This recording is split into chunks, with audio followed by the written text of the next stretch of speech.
We are grateful to have Professor Bhargava as a keynote speaker for lecture series, and I would like to extend my warm greetings to Mrs. Tani Bhargava for being here as guest of honor. I Today Professor Bhargava delivered lectures on topics what is theory and why do we need it, and constitutionalism secularism over the course of last 3 days. The NALSA community stands grateful for that. We hope today's lecture on the topic roots of India's on plural democracy, we would be utmost interest to the audience present and subsequently to those who will be viewing this lecture over YouTube. Today, we in this classroom setting wherein we would love to attend this lecture as students of law and social science. Without further delay, I request Professor Bhargava to begin with the final lecture as a keynote speaker to address the part of this lecture series. Thank you, sir. Thank you.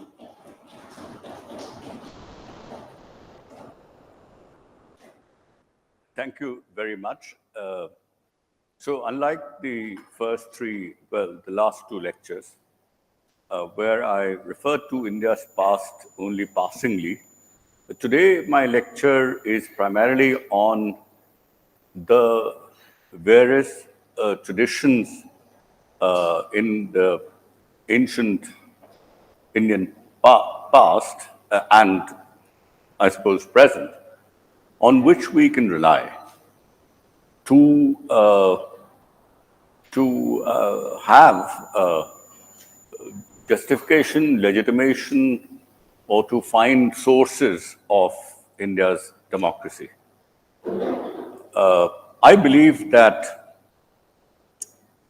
such sources can be found in many, many different places. India is not unique in that respect. But India contributes in a very unique way to our understanding of a particular conception of democracy that we cherish and value. That's my first point. But the second point is that you cannot really understand India's, the traditions of Indian pluralist democracy or India's democracy without really understanding the challenges to that idea and to those practices which have accompanied the birth of pluralist democracy. The current challenge is not new to India's pluralism and therefore to India's plural democracy. This is a challenge that India has been facing for quite some time.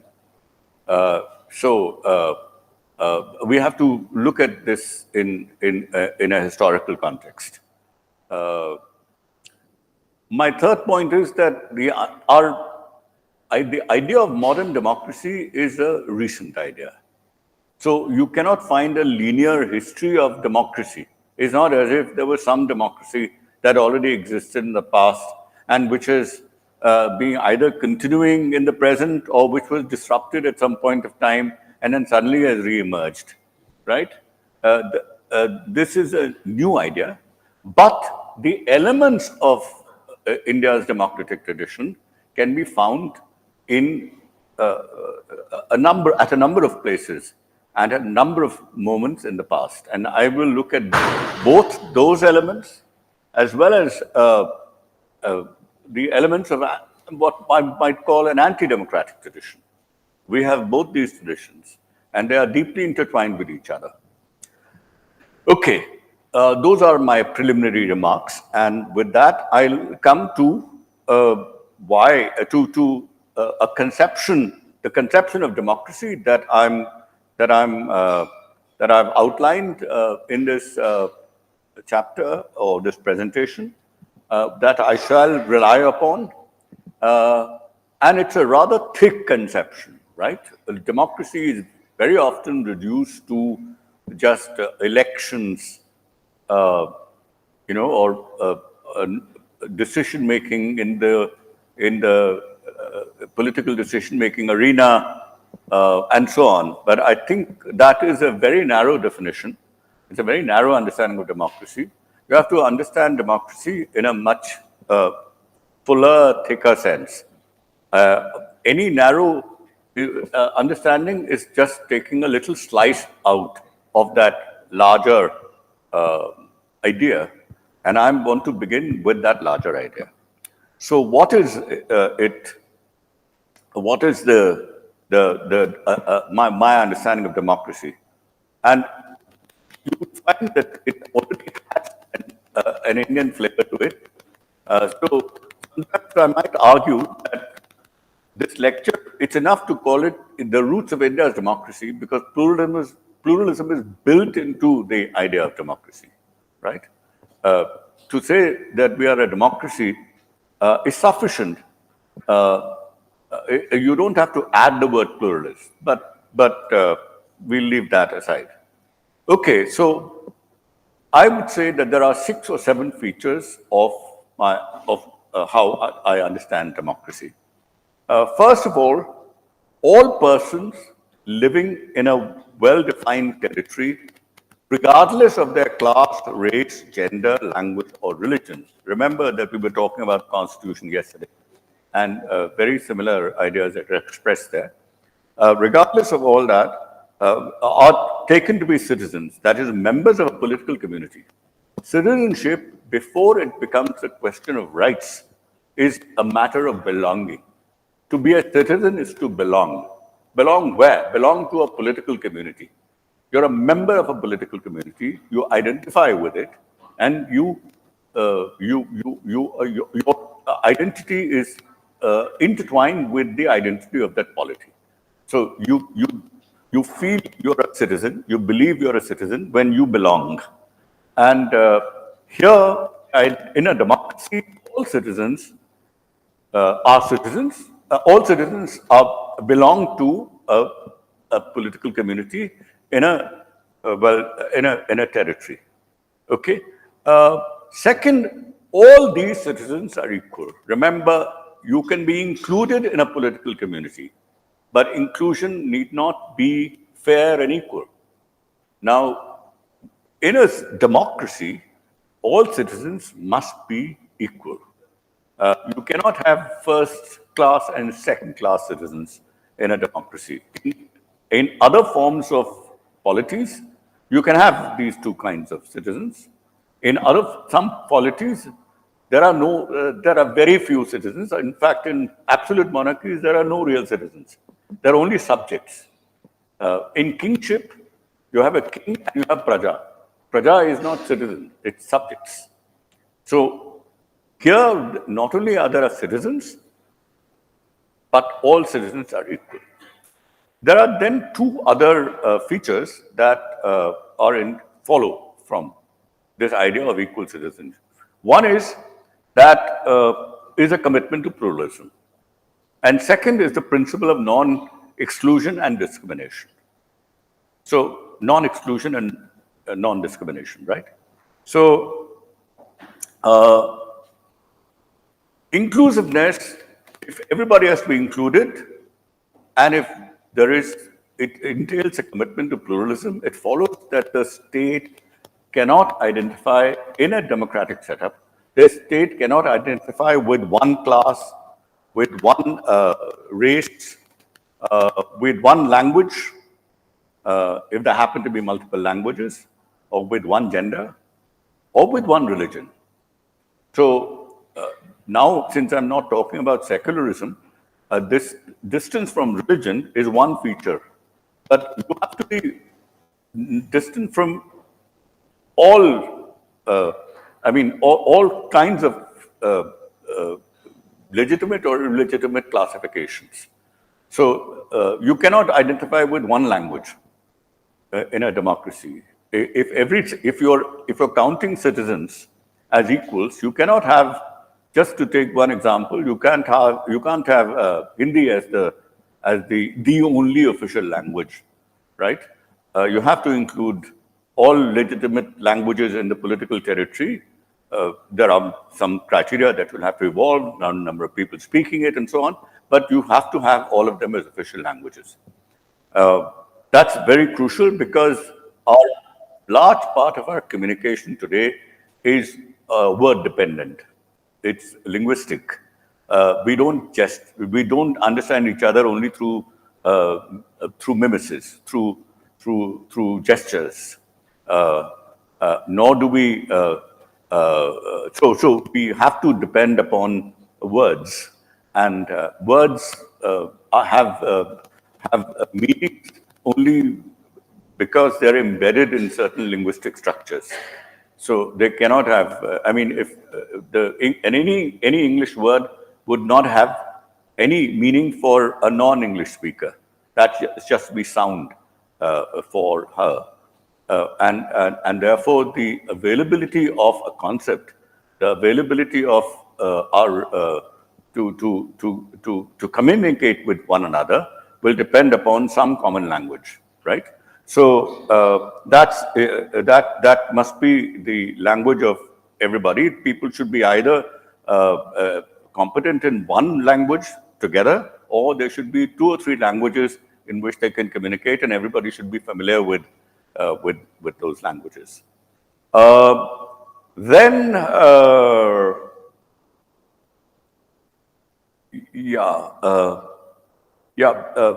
then we have another very important idea.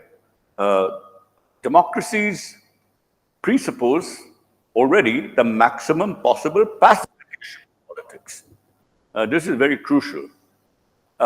There is, in a society where there are differences, there will always be some kind of competition for power. And this competition must not be violent. You cannot have violent takeovers. In power transfer cannot take place violently. Now that used to be very common, coup d'etat and violent revolutions, overthrow. Those kind of things are not a feature of democracy. People give up power either because they lose to another person, not through force and violence, but by some other means. In our setup, it's normally through elections. And they must be able to give up power peacefully. So peaceful transfer of power. And that presupposes that there is already, politics is already not weapon-based, arms-based. Politics must already be peaceful. So a peaceful pacification of politics is extremely important. Then there are other things. If people have to communicate to each other, and if people transfer power, if politics is peaceful, then it means that you must be able to talk to one another. And talking to one another is not in whispers. It should be free, and it should also be taking place in full public view, in an open space. So the presence of an open public sphere where representatives are chosen or issues are freely discussed, debated, and contested is an integral part of a democracy. You do not have a democracy if people are scared to speak openly, to express their views to one another, because it's only through mutual communication and mutual expression of views can you come to some kind of a common mind on a particular issue. And it's that common mind that is going to be decisive in policy making, in the making of a law, right? So all this presupposes that there is a vibrant public sphere where opinions and views are freely discussed, and they become the basis for decision making. Also, if you have to have a free exchange of views, then it is absolutely central that you have a milieu where dissent is tolerated, right? You cannot have a free and exchange of views if people know that if they differ, then they'll be punished, or somebody will be violent towards them for expressing a certain view. So acceptance of dissent is absolutely important. And also that you do not see anybody who is different from you as an enemy. You cannot have an atmosphere of enmity. You are temporary adversaries. You're not permanent enemies, right? So this idea that some people are enemies and some people are friends, those who agree with me are my friends and all others who disagree with me are my enemies, That is an idea that is foreign to a democracy. It is possible in other polities.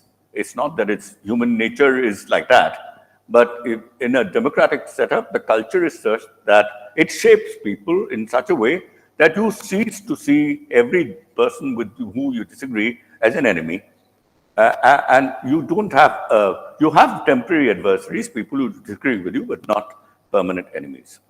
Then there must be a willingness, therefore, if there has to be a peaceful polity, a democratic polity, then there should be a willingness to negotiate and compromise in the interest of fraternity among citizens who have radically different conceptions of good life.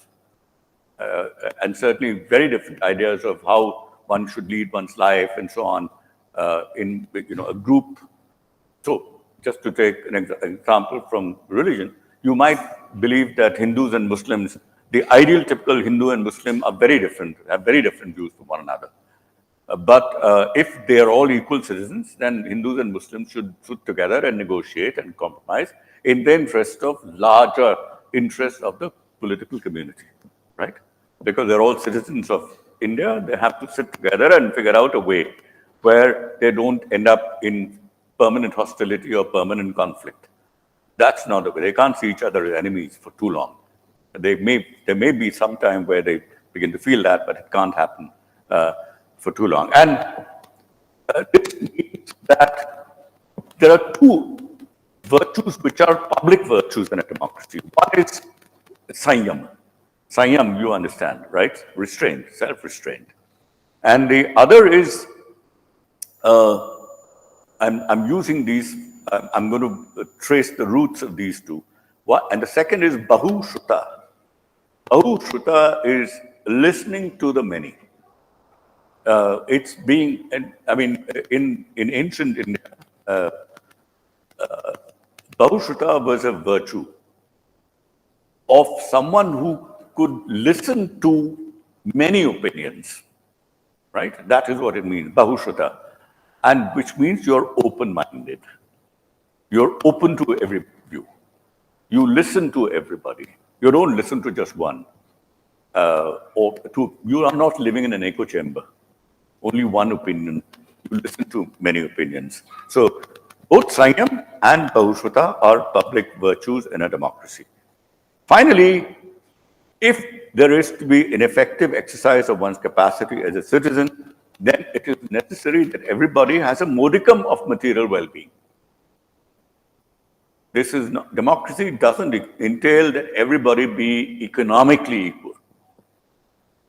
It would be good if that is the case, but it's not necessary. But it's absolutely necessary that they be socially and politically equal, and that economically there is a modicum of well-being for everybody, material well-being for everybody. Because in order to exercise the capacity as a citizen, there has to be a minimal material well-being that is absolutely crucial. If you are not materially well off, then you cannot do many things in public. And if you cannot do many things in public, then you cannot take your citizenship seriously. So you will be constrained socioeconomically. Remember the idea of freedom that I talked about in my first lecture. If you have socioeconomic constraints, then there are limits to your public participation. So you should not be fettered by socioeconomic constraints. So poverty is not very good for democracy. A large number of people, if they're living a life which is extremely poor, then although they are formally citizens, their effective citizenship is very minimal. Now, that's a very large list, but I think that entire list is very important. In a good, flourishing democracy, all these features must be satisfied, or else you are not really a democracy. Or you're not a good democracy, you're not a flourishing democracy. And you can see that the idea that democracy has been reduced to कि भाई election हो गया, ये जीत गए, that's हम लोग democratic हैं. That I'm afraid is a very truncated and a very distorted idea of what we understand by democracy. Okay, if that's what a democracy is, now let's look at what of these are available in the tradition. So first, I will just talk about It will be I'll go a kind of a zigzag route. Uh, I, I've written a paper which was published in 2023 or early 2024. I can give you a reference to this paper. This paper was, I was asked to write a paper in a volume, international volume, where there were people who were writing on modern kind of secular perspectives, but there were also religious perspectives. And for some reason, some of the members of the committee felt that I should be asked to write not on some of the things that I know much better, but on democracy in the Hindu tradition. Because there are people on Christianity, on Islam, on Buddhism, they were all writing, and obviously there are not many political theorists who can write on democracy and Hinduism. So they turned to me and I accepted the challenge. I said, okay, I'll do it. So this paper is called Democracy in the Hindu Tradition. And it's published about 6-8 months ago. I can give you the reference. You might be able to get it. But so much of my lecture is based as a shorter version of that paper. So I go back to the very ancient past, to the Vedic past. And I think there are two features, one which go pretty much very easily into the anti-democratic tradition, and the other one which, in a sense, lays the basis for a democratic tradition. In themselves, they're not democratic. Remember, I'm talking about elements or anti-democratic. Well, one of them is really anti-democratic. The anti-democratic one is anti-democratic. But the democratic element is not really sufficient for setting up a democracy. So let me just briefly spell these two out. In the Rig Veda, you find a very violent, masculine warrior ethic. That's not surprising. There were chieftains. There were, their whole, you must have, this is common knowledge. Everybody has heard of the Ashwamedha Yagya. Everybody, a large number of people would know about it, where that was a kind of peaceful, in a sense, peaceful. You send a horse, and if nobody stops that horse, then it is understood that he has surrendered his sovereignty, or he's kind of accepted the ultimate sovereignty of the king. But if someone stops a war, then there's going to be stops a horse, then there's going to be a war, right? So this warrior, the tradition of being a warrior, of conquering other territories, it's in the Rig Veda, it's actually mentioned that one of the things that you must desire is territory. And one of the reasons why you perform ritual sacrifice is to gain more territory. So acquisition of territory is something which is accepted as part of being a warrior. Now, obviously, this is not democratic. You can't, go to war in order to conquer somebody and claim to be democratic. So this is an anti-democratic. Nonetheless, it's been there. And I'll just give one example. Indra, who's a very important, is probably the most important god in the Rig Veda. He's the god of sky, rain, and thunder, but he's also the god of war. Through sheer brawn, he pushes apart the world into two halves. Heaven and earth, into two halves, heaven and earth, releases primordial waters and splits open the cosmic mountain so as to free imprisoned sunlight and cattle. He's a god of war. And the language used to glorify Indra is extremely masculine and violent. With his ojas, which signifies both physical strength and the power of rulership, Indra smashes and pulverizes rivals, right? He destroys, he crushes, he splits apart, he slays, he breaks an enemy's rage. So you can see this is all in Sanskrit, of course, in old Sanskrit, in the Rig Vedic Sanskrit. But there are books available where translations are available, and I'm saying that this is a part of a certain anti-democratic tradition. Then let me come to a second tradition. But before that, I mentioned there is something pluralist in it. which is not democratic, but which can get into the idea that we all have multiple gods is a pluralist idea. It's not a monist idea, as is very evident. And this is a resource that can be used for a pluralist democracy. Gandhi did it very well. And he talked about inclusive monotheism. And by this idea, he could say that, and this is something that you find in Kabir and Dadu and a lot of Bhakti tradition, but Gandhi is the most important representative of this, where he says, well, what is the difference between Ram and Rahim?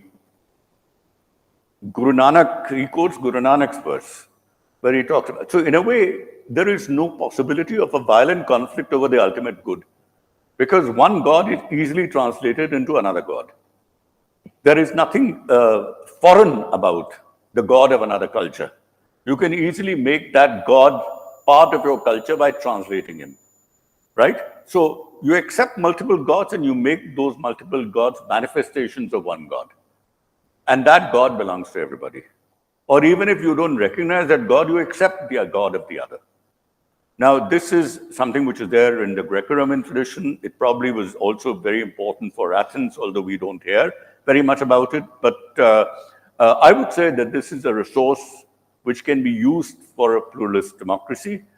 Exclusive monotheism, people who want to build democracies have to fight against it.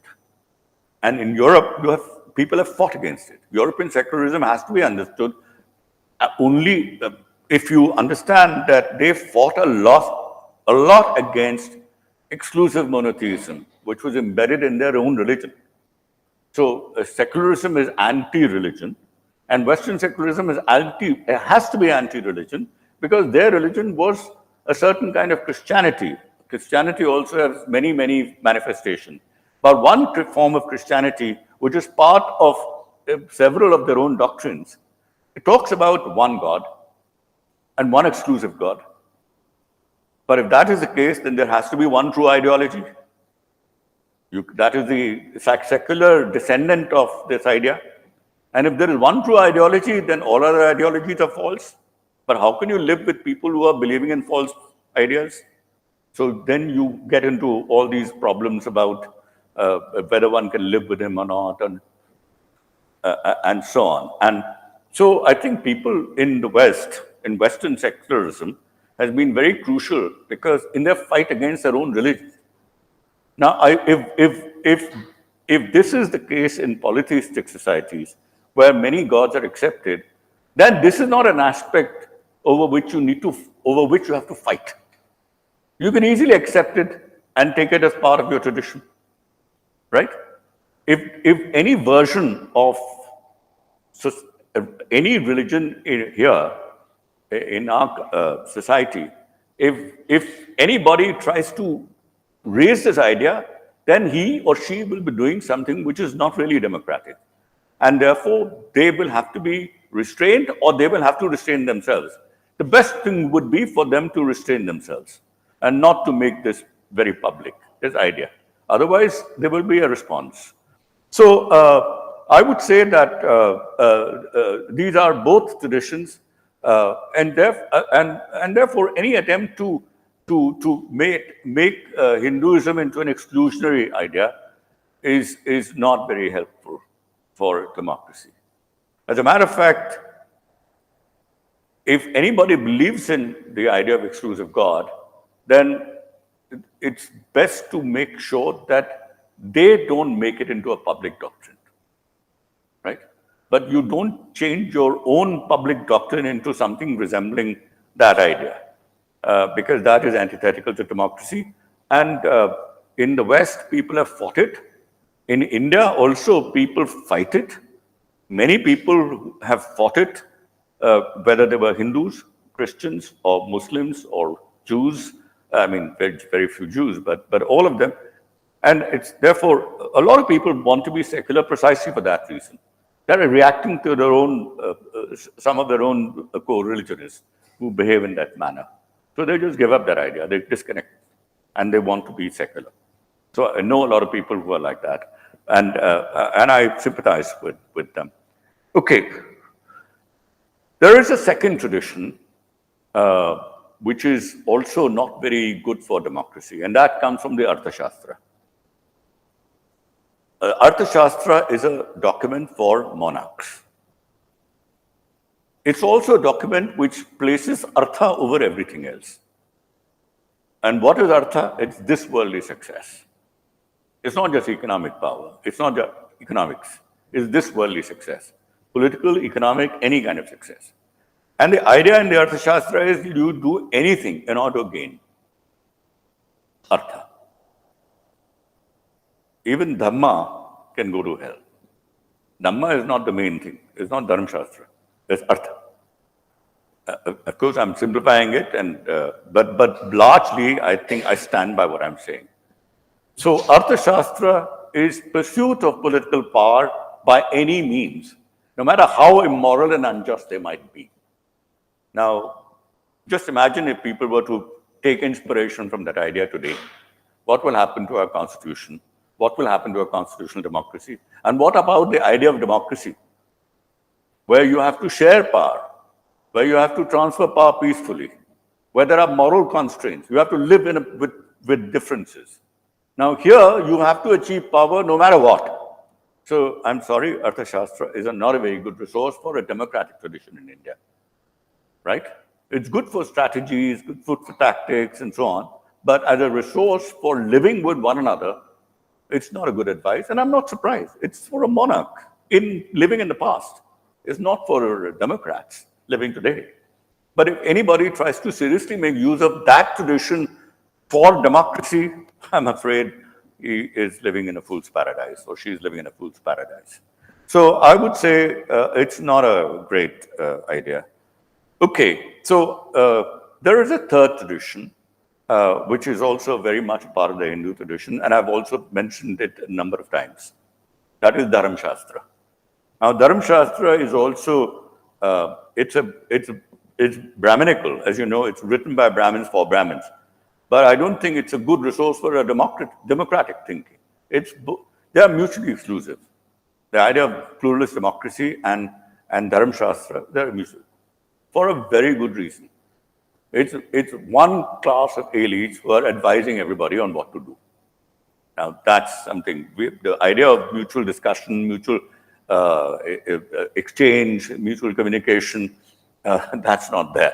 It's one way, one command coming from a group of people who are saying to Brahmins what they must do, and who are envisaging a society which is deeply inegalitarian, Varna Ashram Dharma. So everybody has a place in society, and some people are lower and some people are higher. And there are some people who don't fit into the scheme or outcasts. They're not even part of the very society. And they are supposed to be they're extremely servile. Their duty is to serve, from Shudras and Atishudras. Atilom, Anulom, Pratilom, all these different castes, there are Atishudras. So there's some equality is out of the question. Now here the advice is that the king should sustain this Varnashram Dharma or Varnashram Dharma. Varnashrama Dharma, right. So if you are, the advice to the king is that you sustain this caste, these caste inequalities, then surely in a democracy where everybody has political and social equality, where everybody is striving for some kind of economic material, where nobody is serving anybody else, nobody is, there are no slaves, there are no servants, everybody is equal. How can this advice be given to any ruler? That you make sure that a society be grounded in the principle of caste inequalities and caste hierarchies, and in some people being slaves and servants to help you live. So you do not have a conception of the good life. You work in order to sustain my good life. Fundamentally an egalitarian idea. So I think this also conflicts. So these are all anti-democratic traditions within broadly what might we call, what we today call Hinduism. It's and at the moment it seems that we have three good, something to draw upon. Sorry, one good thing to draw upon, and three terrible things to not to shun if you want to build a modern pluralist democracy, right? You cannot rely on these resources. So what are the other resources? Now here you have to remember that what is the term Hindu? So the reason why I'm making this part of the Hindu tradition is because the term Hindu originally, as you know, derives from Sindhu. The Persians could not say sir. I'm sure you know this, but nonetheless, so they always called people living across the Sindhu River Hindu. Hindu is not a term that is part of, I wouldn't call it, it's certainly part of the Hindu tradition now. Obviously, it's defined by that. But Hindu is not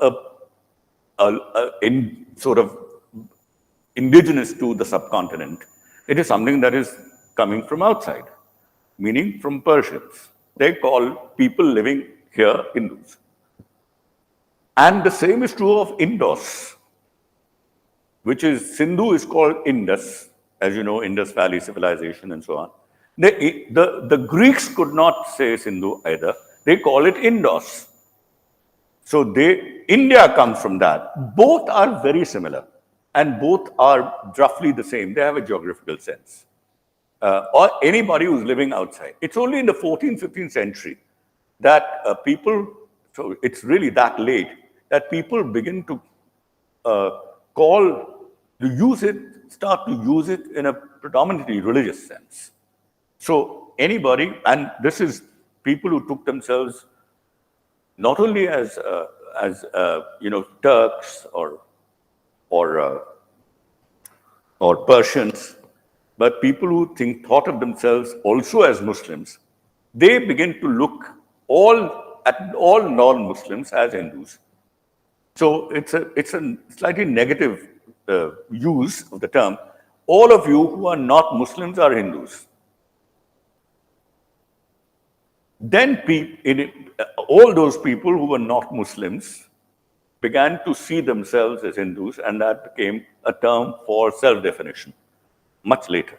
But you find in Kabir, already in the late 14th, early 15th century, you find in Kabir already use of Hindu and Muslim. He says, I'm neither a Hindu nor a Muslim.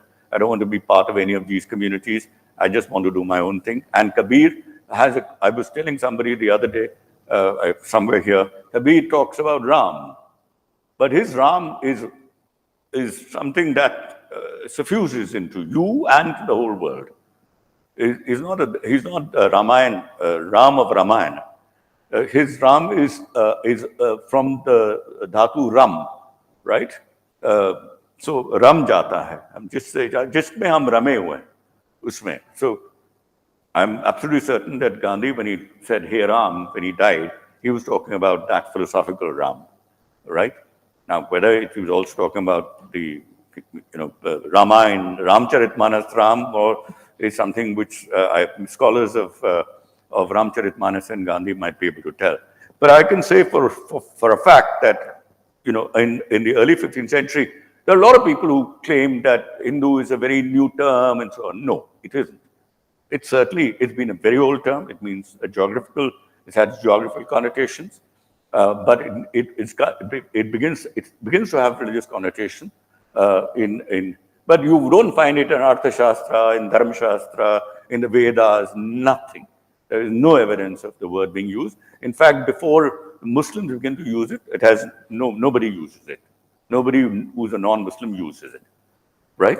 So the reason why I say that is because anything that is there before we begin to use the term Hindu, which is 14th century or so, before that, it's not being used for religion. And therefore, Buddhists are also Hindus in that sense, because there are no religions at that time.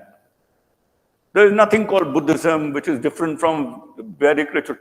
There are differences, but differences which are embedded in teachings and texts, right? It's imagine if you were being taught, I don't know whether you're actually taught or not, but different theories, Locke, Berkeley, Hume, Hobbes, Marx. I mean, there are, of all these, only one has tried to become systematic and into an ism, Marx. But the rest of them are just big philosophers, big teachers, great teachers, and there are people who learn from them, right? I mentioned that Nagarjuna was a Brahmin. As a Brahmin, he must be following some practices which are similar to other Brahmins. But he's one of the greatest philosophers, greatest Buddhist philosophers living in the first millennia in India, right? So, how could that be possible if if religions were mutually exclusive and you could belong only to one and not to the other, right? That's not possible in this kind of a world. So I think one should look at, so, and not only must you see Buddha and Jaina teachings as part of the Indian, or you can say Hindu landscape, because these two words are interchangeable as far as I can see before the 14th century. Not only that, one of the greatest people who lays the foundations of a pluralist social imaginary is Ashoka. And he is not, he devises a social and political ethic. He doesn't have a religion, which is public. He doesn't, his state is not Buddhist. Is in some of his autobiographical inscriptions, Ashoka does say that I am an upasaka, which is like a lay student of the Buddha. That's about all. But none of his writings convey that he wants to create a Buddhist state. That's absurd.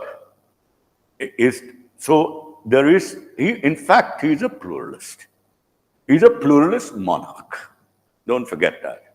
He's not a democrat, but he's a pluralist monarch who actually lays the foundation of a pluralist society in a political order which is monarchical. And that's important to remember. Now, why do I say that he's a pluralist? I could go on and on. In fact, written 4 articles on it, and I can give you references which are all published. And I'm, in fact, in the process of writing a little book on Ashoka because I'm a great admirer of Ashoka. But let me just give you one basic idea, which is extremely important for pluralist democracy. Or rather, 2 ideas, or 3 mentioned. One is he gives up the warrior ethic and becomes a major critic of the warrior ethic. Non-violence becomes his creed. He gives up of course, he's a conqueror to begin with, like every other sort of monarch before him. All his predecessors were conquerors. His predecessors fought other conquerors. Alexander, Chandragupta Maurya could have faced the Alexander's army. Many people in the Northwest did face Alexander's army, who was out to conquer like any other warrior. And I'm sure the formation of the Mauryan Empire could not have been possible without a violent, marauding warrior ethic. But Ashoka is the first person who says no to it. So pacification of politics begins with him. It's not democratic politics, but it's a feature which becomes central to democratic politics later on. The second thing is he defines the role of a monarch. He talks about a higher law, Dhamma. He is the inventor of that, but he submits himself to that, which is pretty much like the people in devising a constitution and then submitting themselves to it. So just as a constitution is some kind of a higher ethic, which is made by we the people and we submit to it, likewise in those times, 300,000, roughly 2,500 years ago, Ashoka devised an ethic which is his, but he submits to it. He wants everybody else to submit to it, and he also submits to it. So the wheel of Dhamma is very important. And as part of this ethic is a certain, he gives commands to himself. He says, I have to do this. This is my duty to look after the material well-being of all my subjects. Again, as I said, a very important component of modern democracies. Some modicum of material well-being must be there for everybody. So he says, I'm working for Sarva Jana Hita, the welfare of everybody, and Sarva Jana Sukha, the happiness of everybody. So a monarch is committing himself, and that is something, and he wants his entire state machinery to be committed to this political ethic. So even in monarchies, you can develop certain practices which are very, very important for democracies that emerge later. And remember, my talk is about elements of democracy in the past, not about democracy as a whole in the past. That is non-existent, not only in India, but anywhere in the world, not even in Athens, which is widely seen to be the democratic polity of the past. It was not democratic because so many people were excluded. Slaves were excluded, women were excluded, all sorts of people who, foreigners, they couldn't be citizens. So the citizenship was very limited. So, so this is the second feature of Ashokan contribution to pluralism. The third feature is even more important. He said, he talks about many pashandas. Pashandas vaguely can be translated as religio-philosophical communities.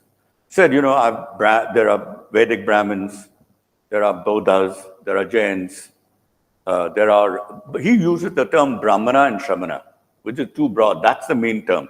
That's why I said that these pashandas are not as important as his general classification of the world into Brahmins and Shramanas.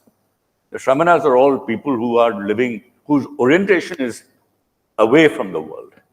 Brahmins are people who are trying to achieve whatever it is they want to achieve through ritual sacrifice in this world. So their happiness is in the world. They're householders, or they're big chieftains, or whatever it is. They have to do ritual sacrifice and procure all this worldly goods. Sons chahiye, territory chahiye, अच्छी health chahiye, 100 साल जीना है. ये सब के लिए मुझे कुछ हवन करना है. In the terminology of the moderns, havan karna hai. And we have to procure all these goods to achieve this. But in the case of Ashoka, he says the Shramanas don't do any of this. They reject all this. Their commitment is to what later become in the Hindu tradition sannyasis. They want to meditate, they want to live a life away from this world. They do shrama, labor, hard labor, outside the social system, roughly. And Buddhists, Jains, many of them were. So, but I'm straying a little. But he does talk about followers of the Buddha, followers of Jain, those who practice rituals, the Vedic Brahmins. He talks about Ajivikas, which is another sort of a kind of a loose religio-philosophical community. And he says, I don't want any of them to live apart from each other. I want all of them to live together in the same territory, face to face. And then he says, if they're living face to face, they will necessarily express their differences to each other. Now, don't privatize your disagreements or your differences. Don't keep them to your heart, in yourself. Don't keep them within. He asks them. He says, please express them openly and freely. In other words, he's encouraging the idea of an open and free public sphere. Please express yourself, but only on 3 conditions. One, do so only if you can criticize the other because there are differences. They're dissimilar to you. You can criticize them, but do so only if you have good reason to. Don't do it without any reason. Number 2, even if you have a good reason, do it on an appropriate occasion. Any occasion is not good. You have to find the right occasion to be critical of them. And even when you're critical of them, do so moderately, never immoderately. It's laying down the rules of free speech in a public domain, which is extremely important for modern democracies, right? You can't have a modern democracy without an open and free public sphere where dissent is tolerated. Remember my idea definition. This is something which is extremely important. Ashoka lays down that. And not only that, not only does he say that you mustn't criticize the other, he says, if you owe allegiance to a certain set of ideas and to certain people who also adhere to those ideas, then all of you together, you will find, you'll have a kind of, you'll be compelled to express something good about yourself in public. Don't restrain. Don't keep it to yourself. Don't, if you want to praise yourself, don't refuse to do that.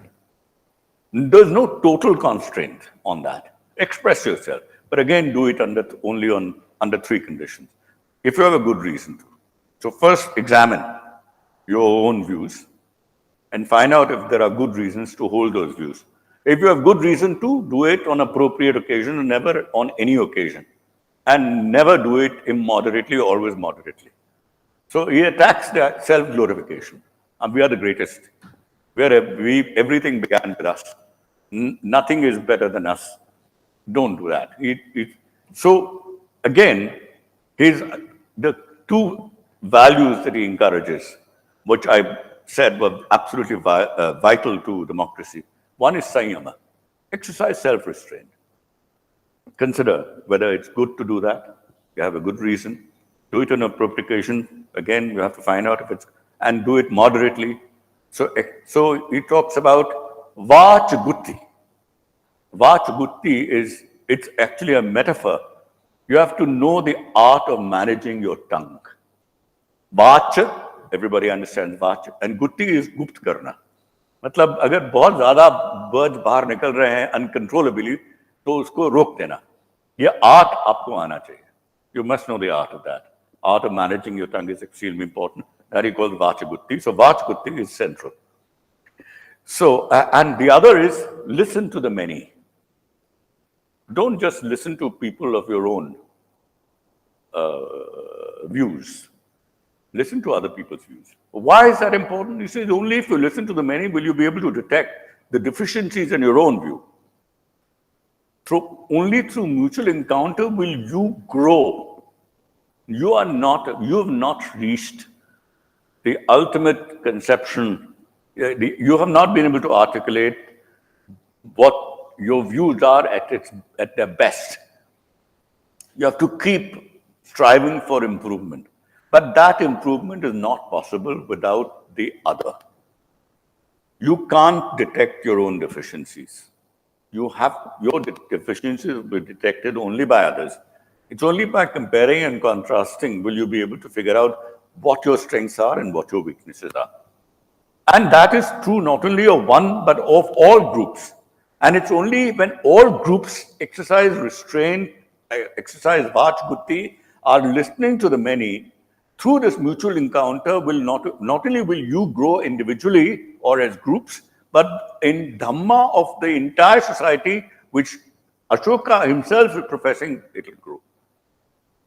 I think these are just some of the most stunning ideas to come out of the ancient Indian past.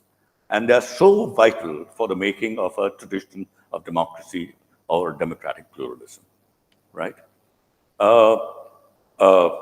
So I think this is a vital resource. Not only is there multiple gods pluralism is important, but this is a very vital resource for the making of Indian democracy. No wonder that people like Nehru, and Nehru was not alone. A whole lot of figures in the early 20th century made Ashoka their hero. No wonder that India has taken a lot of symbols from Ashoka. Don't confuse it with either Hindu in the narrow sense or Buddhist in the narrow sense. or take it as symbols of a common public ethic. These are symbols that have become part of, these are symbols, India's national symbols. The wheel of chakra. Sorry, what is it? The wheel of justice. This is Ashoka's. The 4 lions of Ashoka, right?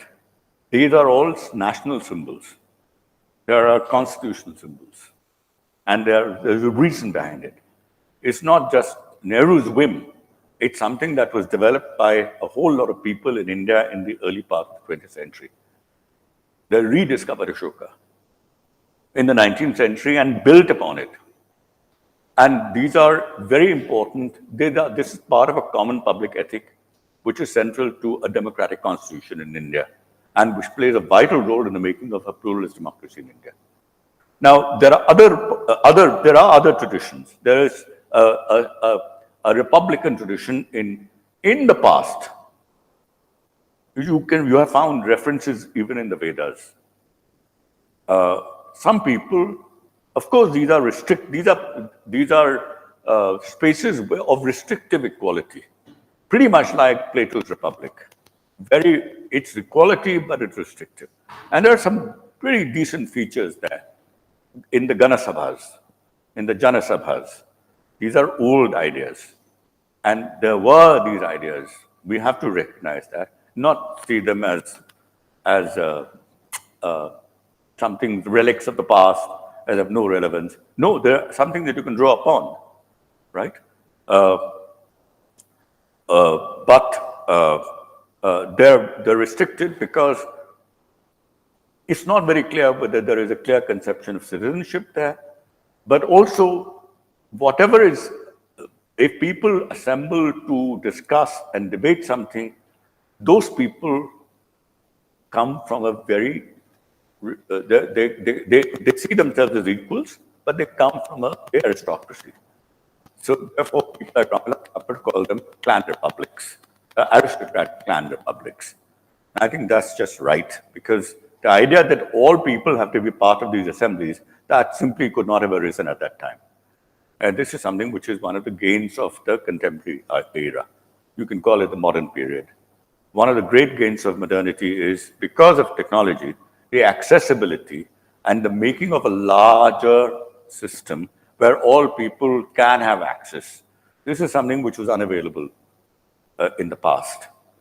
There were isolated communities where the upper class could be equal, but you could not have everybody in the entire community see each other as equals. That's simply not possible. Technology was not available. So we can draw something from them as well. So there are some features of there are some things in our tradition which are democratic. There are some things in our tradition that are anti-democratic. And when we talk about you can't say that we have only a tradition of democracy, but nor can you say that there's only a tradition of anti-democracy, that ancient India was all anti-democratic, meaning thereby that there's no element of democracy present there. There are both. And I would say that there is currently, both traditions have been fighting with one another for some time. And today we are seeing that fight even more, right? There is a tradition of constitutional democracy, but there's always a corrosive anti-democratic tradition that people rely upon. There are some figures, I don't want to mention them. There are some figures which are very much in favor of Arthashastra, Dharmashastra, and the masculine, violent tradition, very male, very violent, and there are a lot of people who believe in that, who are destabilizing India's pluralist democracy. But that is not something which is coming from outside. Now, there are things that have come from outside and which have strengthened one or the other, but it's the creative use of the people in both cases which have strengthened one or the other. There are some people who use Nazis, the anti-democratic tradition of the Nazis, as part of that anti-democratic tradition. There are some people who use a certain social democratic, liberal democratic tradition which they received from the colonial list, right? And they use it to strengthen the democratic tradition. You can say that there is an Indo-European tradition today, And you can even say that there is an Indo-Islamic tradition in the past, which has, once again, which has contributed to this and that. But I've really focused on something before the 14th century, which in the paper, it's because I'm talking about in the Hindu tradition, in the religious, in the pre-religion sense, I've not sort of really examined the Indo-Islamic and the Indo-European tradition.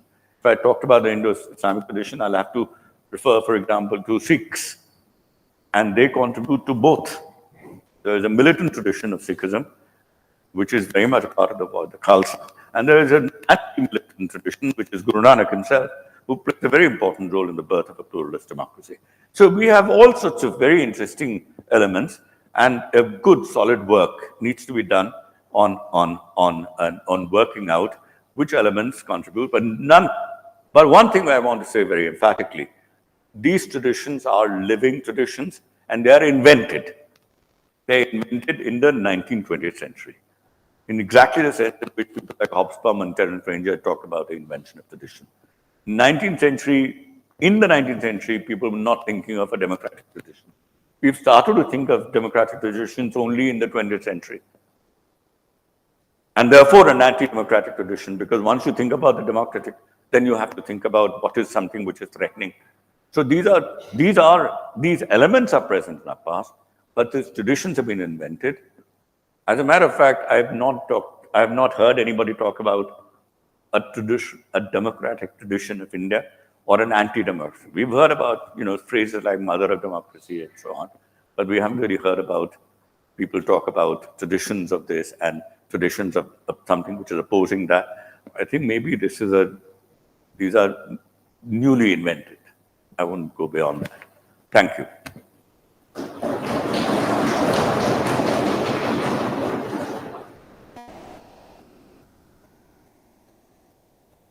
Thank you so much for this lecture. If anyone has any question, please raise your hands. I'll take the mic to you.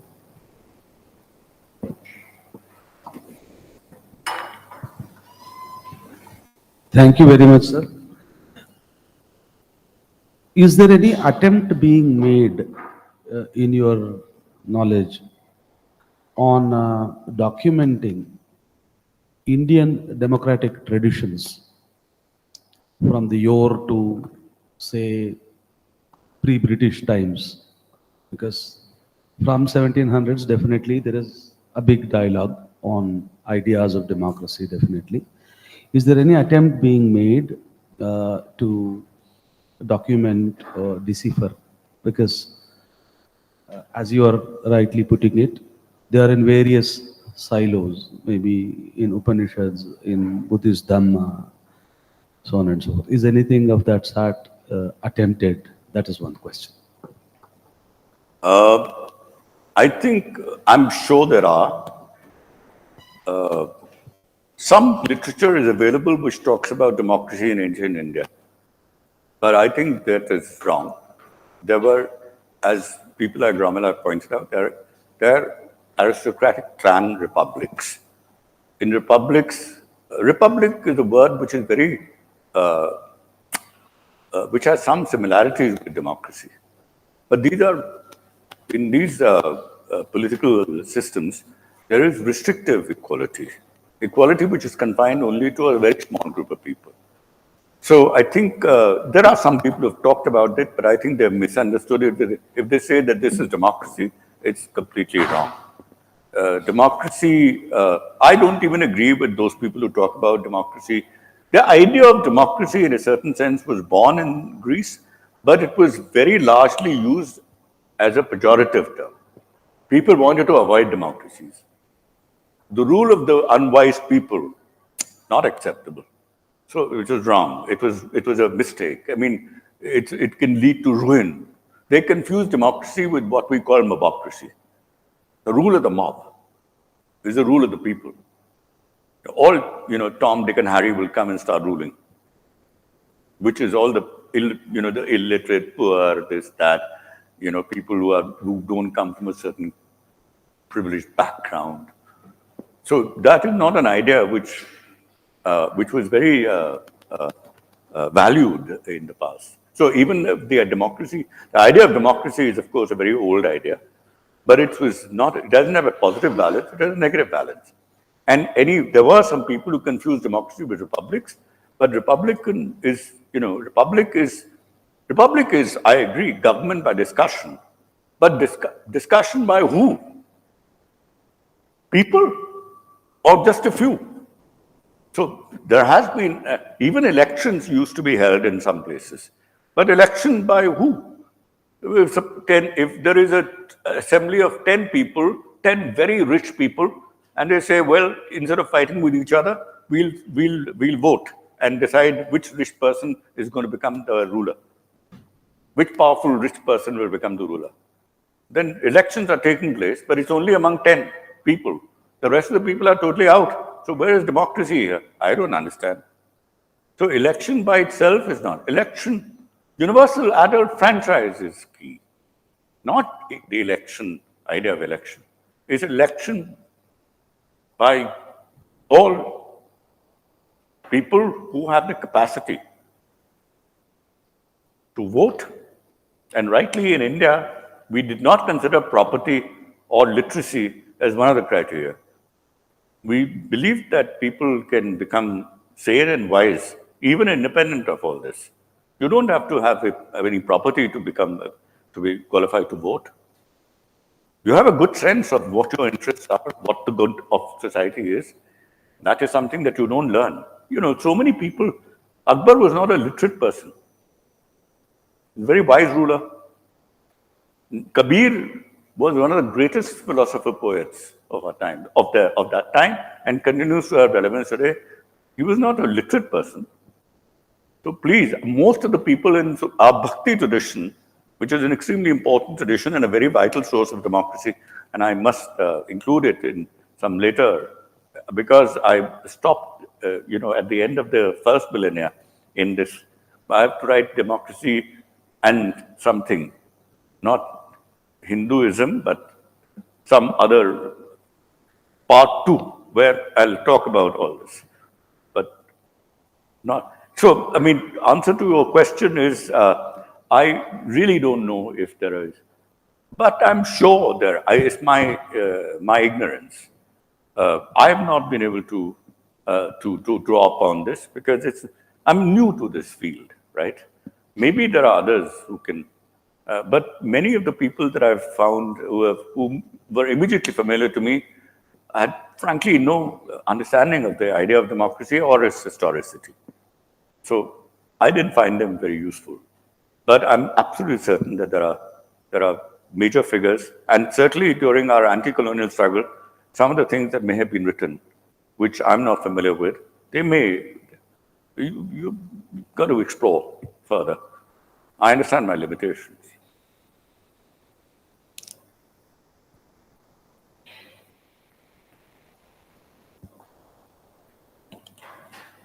Do we have any more questions? Yeah. I mentioned Ashoka. It's really against hate speech. Don't be critical of others if you have no good reason to, on an inappropriate occasion and immoderately. Don't criticize the other to humiliate the other person. It's a massive resource against hate speech. Massive. I would say, some people have been critical of me. I've been talking about this for a very long time.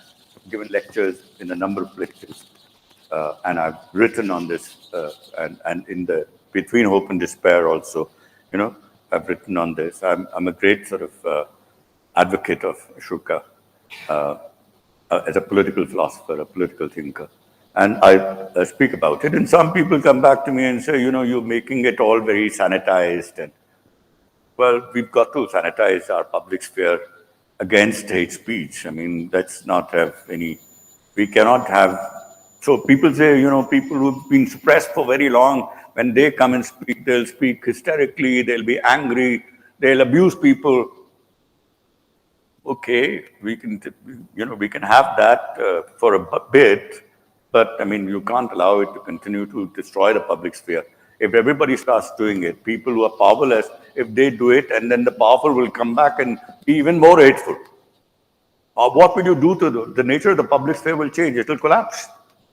So, while I can understand why some people have no limits and they want to talk only about themselves and they want to be critical of the other in a limitless manner and in a completely immoderate manner, I can understand, but I don't justify it. How can we justify it?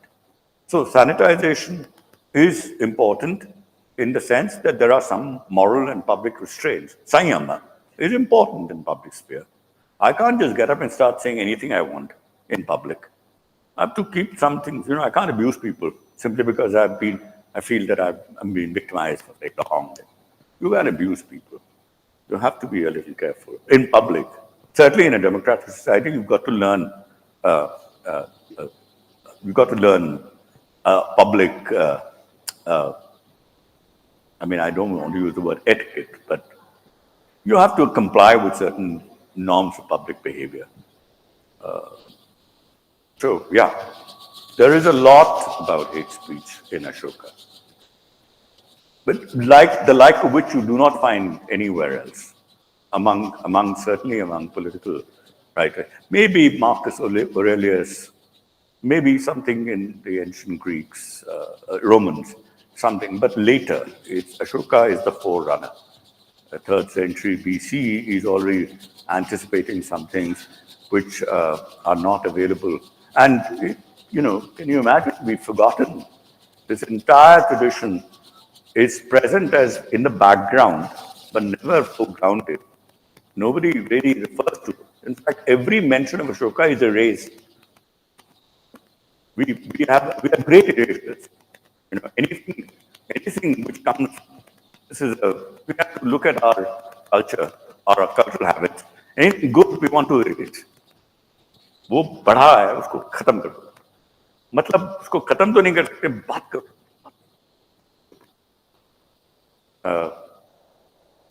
I think many of us have faced it. Whenever we've achieved something, there's an attempt to forget deliberately, but it's never possible, you see. It's never, ultimately, it doesn't succeed. वो कहीं ना कहीं से आ जाता है.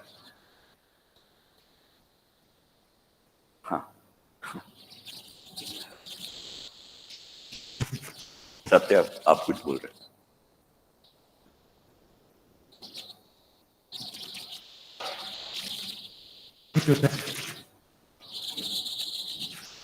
It was very carefully argued thesis, and I'm thinking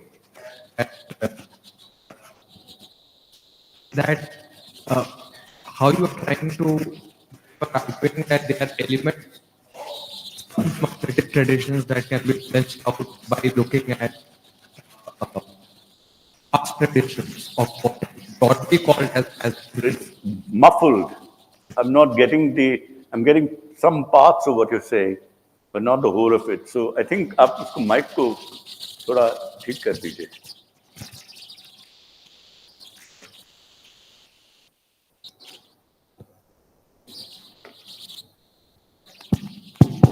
Hello.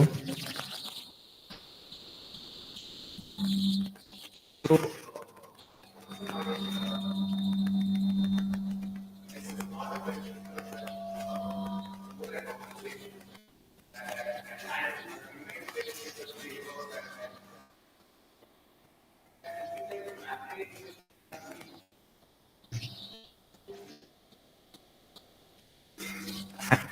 and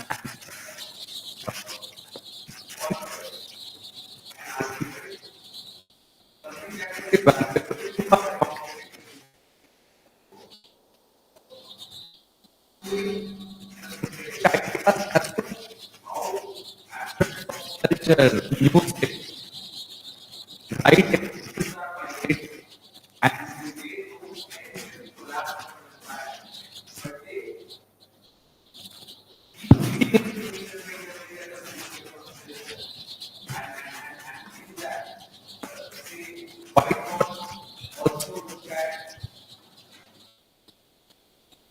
the tradition of music and culture and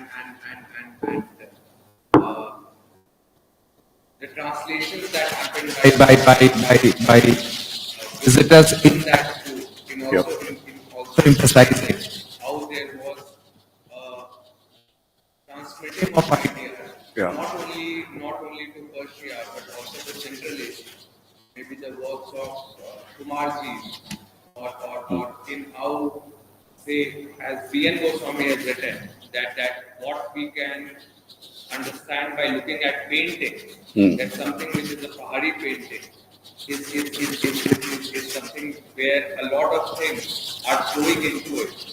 Maybe in our own mind, if we have to cultivate that kind of constitutional morality and imagination of history by focusing on art Yeah. and culture, because if there is one thing of value, singularly of value here that we can have from the Indian experience is how things feed into each other in a manner that's something that you were saying the other day. That culture, religion, who we are, the questions of identity are not things that can be boxed or categorized. Yeah. Yeah.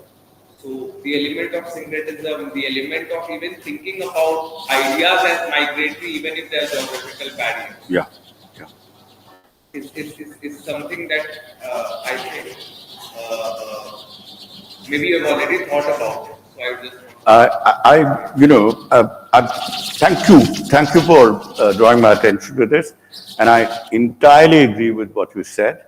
Uh, uh, uh, in my, in my initial first lecture, I talked about theory, modes of human expression, some of which are mimetic, some of which are in the form of narrative, but not in the nature of theoretical argument, and only a few are theoretical. And theory is very strongly and purely word dependent. Let's say I did talk about this. Let's say theory, it's not that theory is not surrounded by other modes of expression, but the focus in theory is on the written word and the structure of argument. And since my focus that day was on political theory, I talked a lot about it. But I always think that there are other modes of expression that have to be also examined, because their place is not less than. In fact, amidst the people, it's much more. Most people live their lives not by possessing theories, but through narratives and through expressive actions. See, literate cultures, non-literate cultures, which I consider to be extremely significant, are expressing much more through orality, and not just words, but through rhythmic weaving of words in poems and in songs and in verses. So the entire Bhakti tradition, and there is no distinction between a poem is always sung, and a song is always accompanied by instruments, and there is always you refer to Kumarji, all the entire Bhakti tradition is nothing but soulful rendering in music, through music. So if you're not, prose is not the medium through which bhakti is expressed. It's through poetry and music, which is continuing even today. And in fact, popular traditions, which are all really dominated by non-Brahmins, which is not to say that our theoretical tradition is not very important. It's very important, but I think too much emphasis on that will lead to a neglect of this entire tradition, which you're right to point out. I mean, I completely agree with that. So it's only the limitations of this paper and of a political theorist. We look at the written word and we look at texts and therefore we come at this one-sided, skewed picture. But if we were really, if you have to have a comprehensive picture of elements of that tradition, surely, particularly in India, you have to, I mean, everywhere, but but here we have to look at you have to look at what we broadly might call, you know, the arts, the expressive,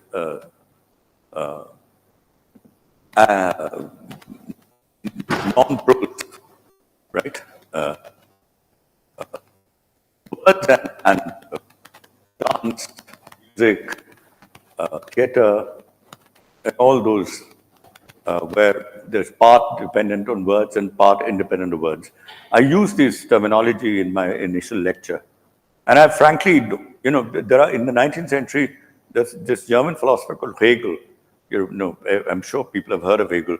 Hegel drew, you know, we put it in a hierarchy. He said philosophy is the most liquid expression. Everything should be thought through with concepts. And once they're articulated in concept, then they reach the highest level of expression. Below that is religion, and below religion is art. And he also put this whole history of human civilization. He said, in Greece, art has reached its perfection. And then in Christianity, religion has reached its perfection. And then German philosophy, conceptual thought has reached its ultimate expression. So it was a very Eurocentric view, and it was hierarchical. But one thing he got right is that each of these three modes of expression are important. Hegel got onto that. If you want to grasp in his language, if you want to grasp the absolute, the ultimate reality, there are three ways in which you can do it: through art, through religion, and through philosophy. But he then put it both not only in a hierarchy, that our philosophy is the ultimate, they also put it in a Eurocentric lens. And he also, I mean, he was one of among the German Romantics were very, I mean, Hegel he was a post-Romantic thinker. German Romantics were deeply influenced by India. I mean, you cannot think of the whole German Romantic movement without Indian thinking. Hegel wrote a 150-page review of Humboldt's translation of the Bhagavad Gita. Humboldt translated the Bhagavad Gita, and so there is a translation of the Gita which goes back to the late 19th century, late 18th century, early 19th century, and Hegel writes a commentary on that. So India is written in Germany for the West. India is really discovered by the Europeans from the 15th, 16th century onwards, but written properly in the late 18th century by William Jones and other Orientalists, but it is really taken seriously by Germany. But having taken it seriously, they then have all kinds of justifications for making it less than, inferior to. But all this happened. The German Romantic movement is hugely influenced, and it goes all the way to America. You know, if you can't understand, it's very interesting. Sorry, I mean, going a little, sort of straying a bit, but Thoreau is an Emerson. They are branded as transcendental idealists, and they are very deeply influenced by the Upanishads. Emerson actually wrote a poem called Brahma. So these are Americans, and they are, you know, Ram Mohan Roy goes to Britain, and he is about to sail to America, and these guys are waiting for him to come. This great Indian sage who's coming from India.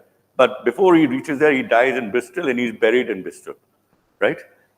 So, I mean, these are interesting things to know about how globality functions in the past and how India is already a figure, but all theorized in such a way that it's lowly placed. But we don't have to accept that. But we have to kind of redraw the picture of global interaction. I'm sure this is done already. I'm not saying anything original. I've only read about this, and I'm just putting it all together. What I'm saying is that this is, and this German Romantics are very focused on poetry, as you know, and on music. So the arts are extremely important for the German Romantics, and a lot of this, I'm sure that a lot of it is influenced by Indian traditions. So you're right. I mean, somebody has to work on it, and I also don't think that we should draw such a strong distinction between art and philosophy and religion for that matter. We were talking about it yesterday. I mean, Buddhism, is it religion? Is it philosophy? Hard to say. These are distinctions they're drawn by some people for their own purposes in certain contexts, and somehow they catch a wider public imagination and people start accepting these distinctions. But I don't think anything of early India or even medieval, so-called Middle Ages in India can be classified easily into art or philosophy, right? So, yeah, I think a lot more work has to be done along the lines that you just indicated. And this is not something that I've taken into account here. But in a comprehensive, if I were to write a whole book on it, I would have to read up this material in order to make a better portrayal of what I'm trying to say here. So, one, see, when you try to draw tradition from the religious tradition as well as from the secular tradition, I have not much to ask about the secular tradition which you trace to Ashoka. So when you just looked at the Indian religious traditions, we have a very dominant thing of the Vedic religious tradition dominating. Vedic religious traditions dominating the other religious traditions. We have a lot of writings on that. Especially when the Vedic religious traditions dominating the Dravidian religious traditions. When there is a domination within the tradition, religious tradition, is it right on our part to call that as a democratic traditions? When one tradition is trying to dominate the other tradition. And, I can give you an example. The Tamil tradition, Lord Muruga, has become Subramanya in the Hindu Aryan pantheon. Is it a complete, I see it as a very undemocratic process rather than a democratic traditions. Okay. So is it right on our part to read that some of the Vedic traditions are very democratic in nature? That's my first question. Second question is about when you just trace polytheistic features of the early thing, which is basically saying that you try to see democratic elements in that.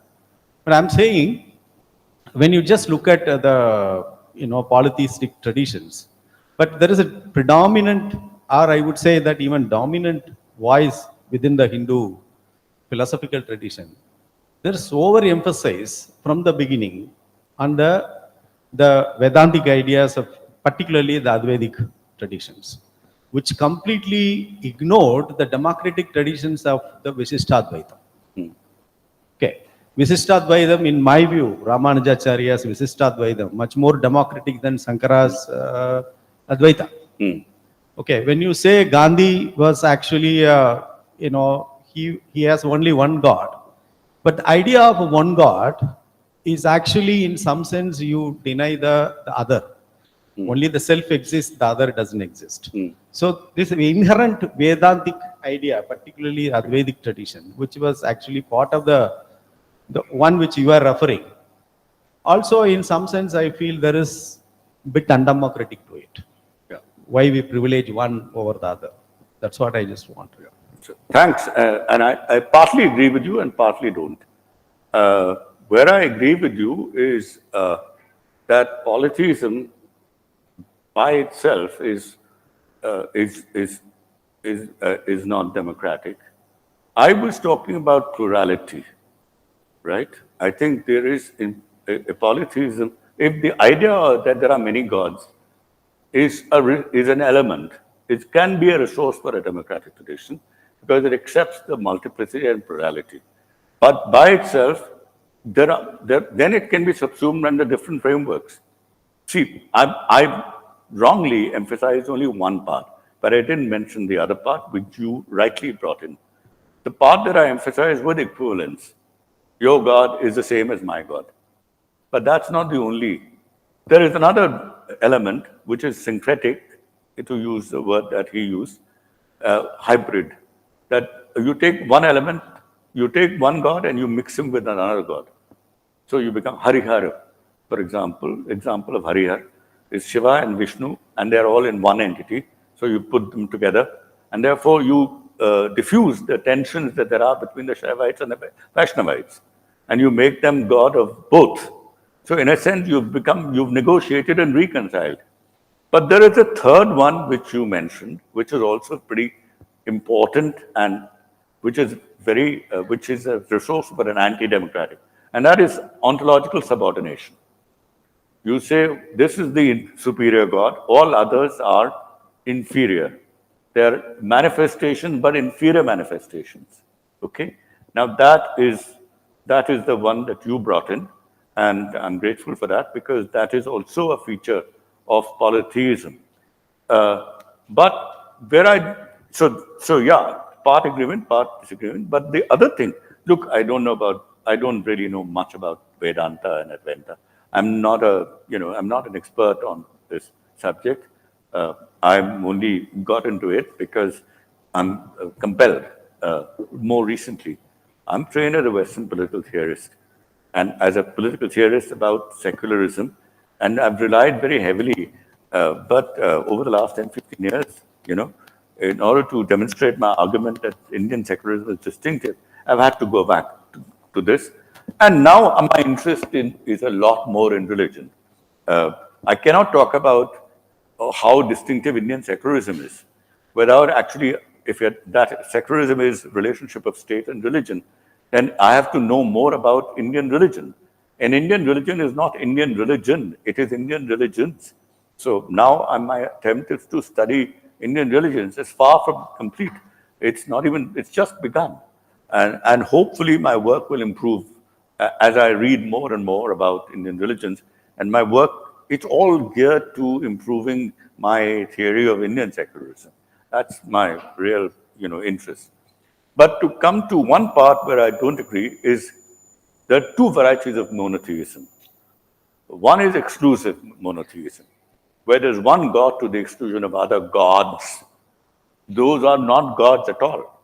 There's only one God and one true God, and all other gods are false.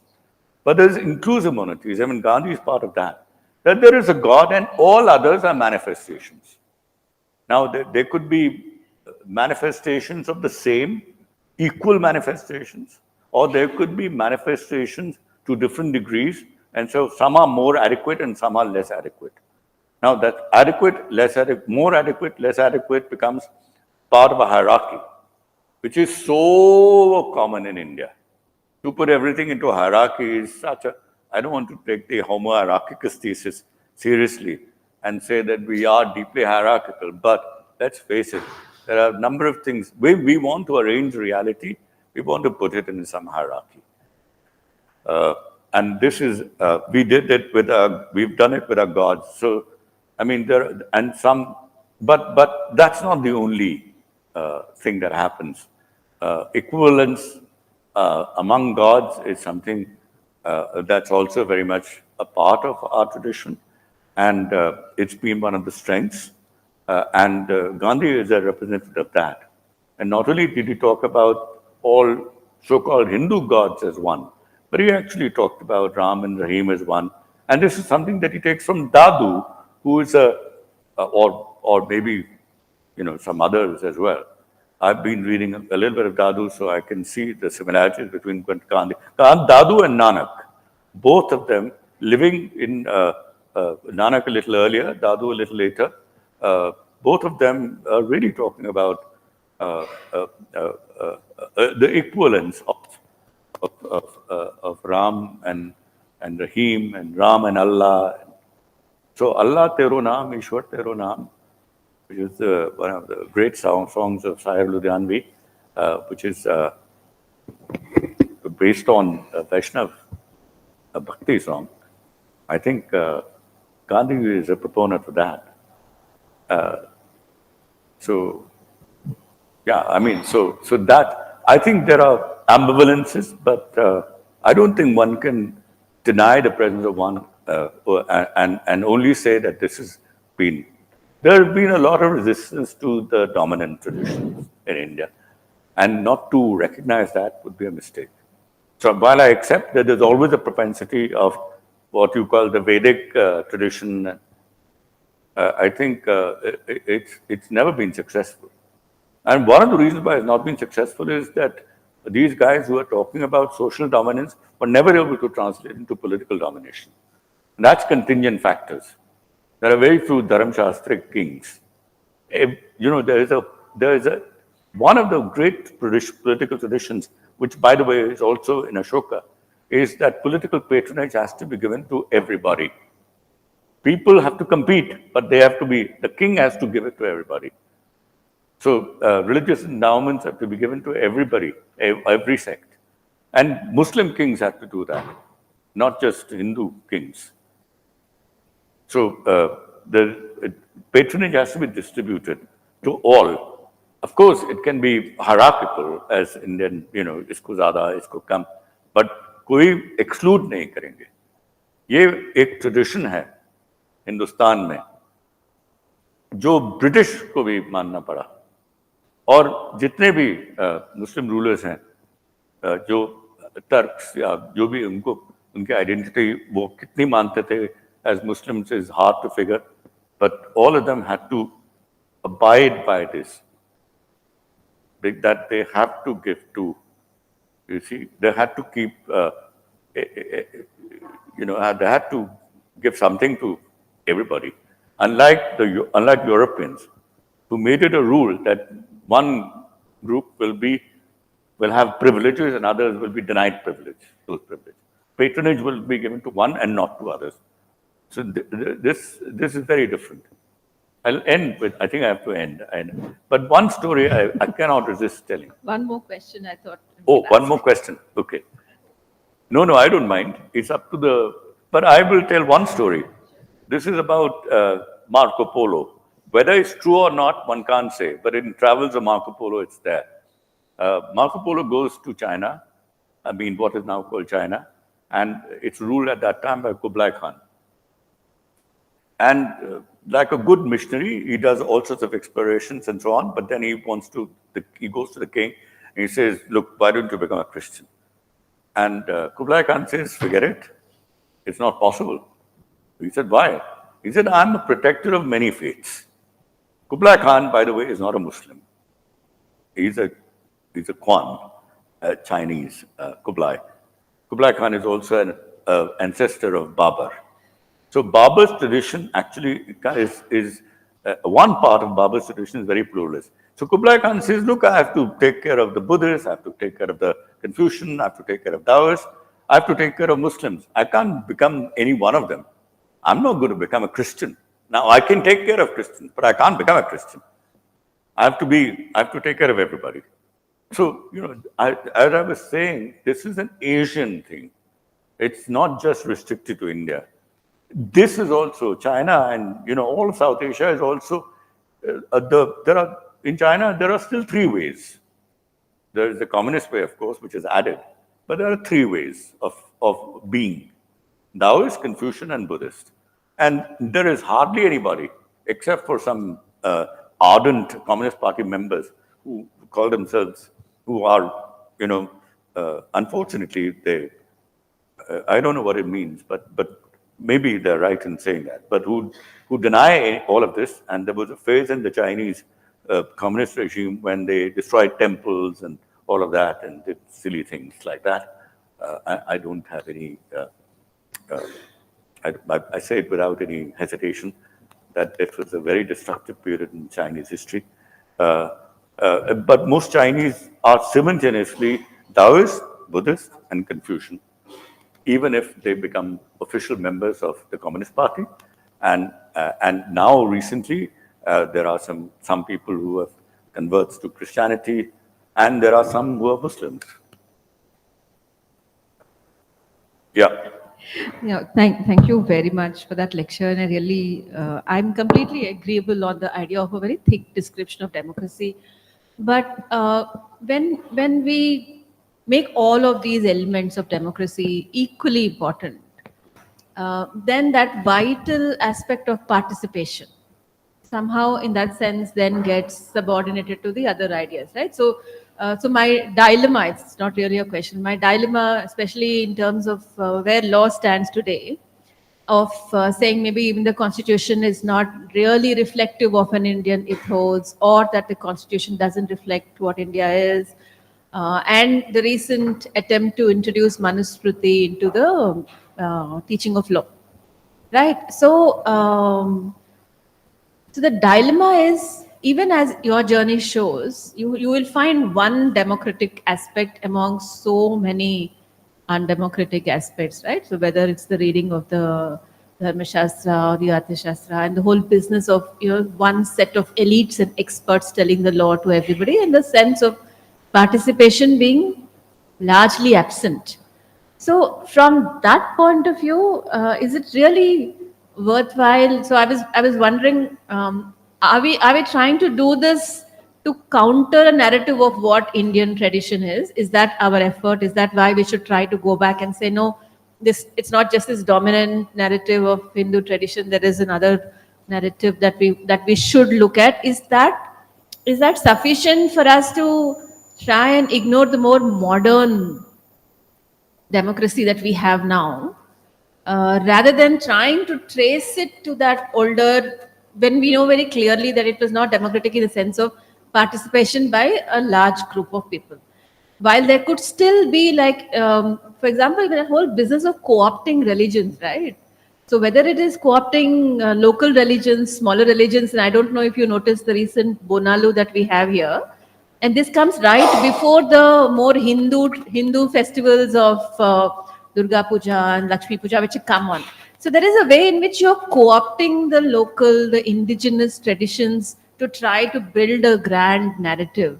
So there could be indigenous traditions of democracy which are not part of any large, monarchical tradition, whether it is Ashoka or anybody else. It's possible that we had those, but they were never documented because they're oral traditions and they're ways people lived rather than, written out. So my worry actually really is this, from this point of view, if we try to go back into our history and find that there might be a few glimpses of what we would want to understand as plurality, and what we would want to understand as perhaps an idea is there, which was later on really built on.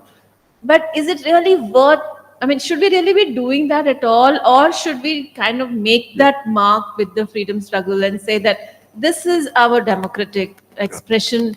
This is what really makes us a country as we are today, not that past. I mean, I can, like I said, it's a dilemma. I don't know if it is, Thanks, if it thanks, is thanks really for asking that important or question. not. But It's a very thanks. It's a that's, very especially in the important. context of trying to read Indian law as the Dharma Shastra and as I mean, Manusmriti. That's so the worry. as you could tell, first of all, I don't see it as either or. I don't even see as one more significant than the other. It's possible that what you are saying is far more significant than this narrative of traditions and so on. But I wouldn't. You could never tell, how things will play out. And if somebody is trying to do that, I wouldn't reject it. I may say that it's not as important. There can be a debate about it, but I don't think that the legitimacy of such an enterprise should be taken away. History has all sorts of ways in which it plays itself out. When some things become important and when something becomes useful, one can't predict, and one should be ready with all sorts of resources at hand, so that when and if and when the need arises, one can also do it. I think it's so. That's one. The second thing is, we are temporal creatures. There is no way that we don't live in the present. And the present could be just 1 century. We don't live in 1 century. We always have common memory. Individual memory and common memory. That common memory may be written or it may be unwritten, but it's there. That space will be occupied by something. It's not as if we can't suddenly decide that we are going to live only in the present and our present begins here.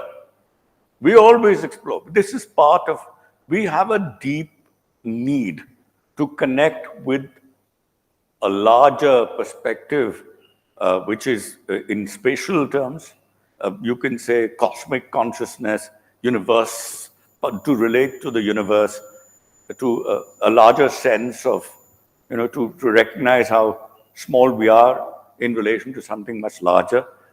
Even this is very important today. I mean, in terms of our environmental movement and so on, to see that it's to get rid of our anthropocentrism.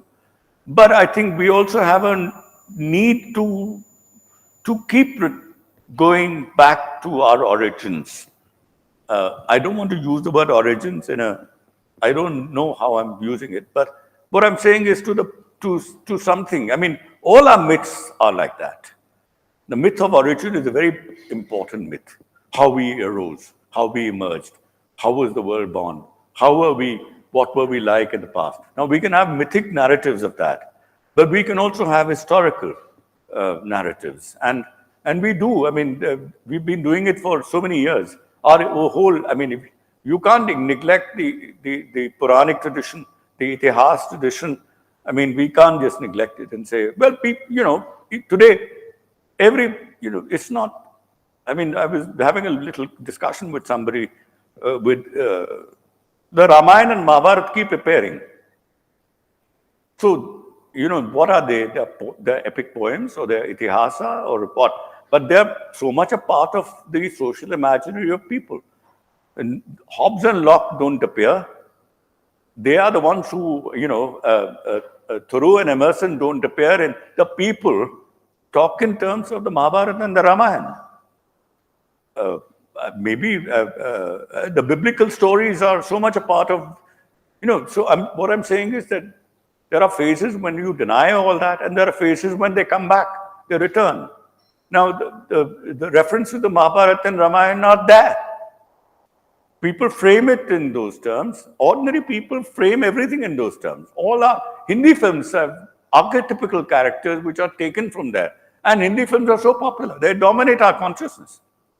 So what are we to do with that? Do we ignore it? Do we leave it to people to distort it the way they want? Or do we present another picture of it? Now, you present it as a dilemma, but I would sort of take I would take the dilemma by its horns, and I'll have to do both. And I wouldn't decry one at the expense of the other, because this common memory is there, right? It's probably more important than the anti-colonial struggle, in one sense at least. It's there. It predates. We have lived obsessively in the present to the neglect of our traditions. I think it's time we correct that. I would actually go on to say something like that. I mean, while I understand what you're saying, and somebody for the last, we are all creatures who have denied our past. My generation, I think I've lost out on something. I need to relate to it in an appropriate manner, to the right past. And I mean, look at Ambedkar's writings. You cannot imagine his writings without his whole attempt to understand Hinduism. He has a certain portrayal of it, but origins of caste, the annihilation of caste. I mean, there are scholarly works. which are trying to deeply understand why we are the way we are through a study of the past, right? So I think, one of the greatest, he is the great academic amidst all the anti-colonial wise intellectuals, public intellectuals. More than Gandhi, more than Nehru, he is the supreme academic figure. How much he relies on this. He's excavating the past all the time. In order to, he's writing for the present, but he can't ignore it. He's a Shastric thinker, theoretical, philosophical. So, where is he? He couldn't escape it. Who are we? We have to deal with it. So, I think I stopped there. Thank you so much, sir, for such wonderful lectures.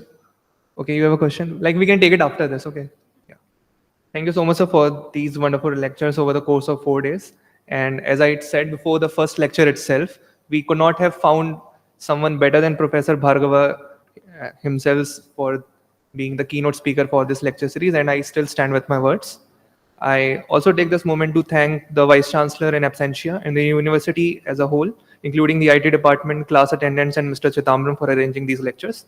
I extend my heartfelt gratitude to the respected faculty members who have joined these lectures, especially Professor Murali and Professor Kannan, for just suggesting the topics for the keynote address. I request Professor Vasanti ma'am to present a copy of the Constitution of India to Professor Bhargava as a token of memento. Ma'am. You haven't heard what he said. No, I don't have an article. Yeah, I request you to hand over the copy. No, of the I don't have an article, but I've read the Manusmriti. But I was interviewed by the Times Higher Education on this whole controversy, and I said we should study the Manusmriti, but not as a course in law. It's not a normative text for contemporary India. It's a study to understand where we are coming from. That's where we are coming from. And we have to emancipate ourselves from that. Yes,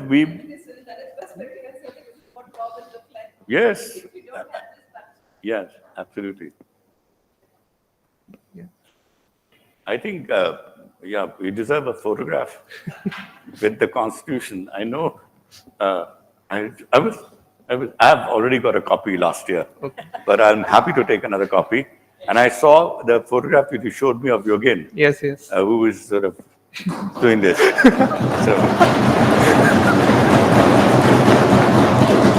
this is the most,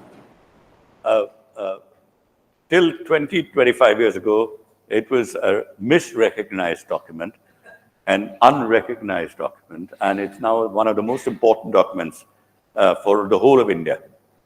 And I've written elsewhere that for the first time, with this, we have all become people of a single book, which we weren't.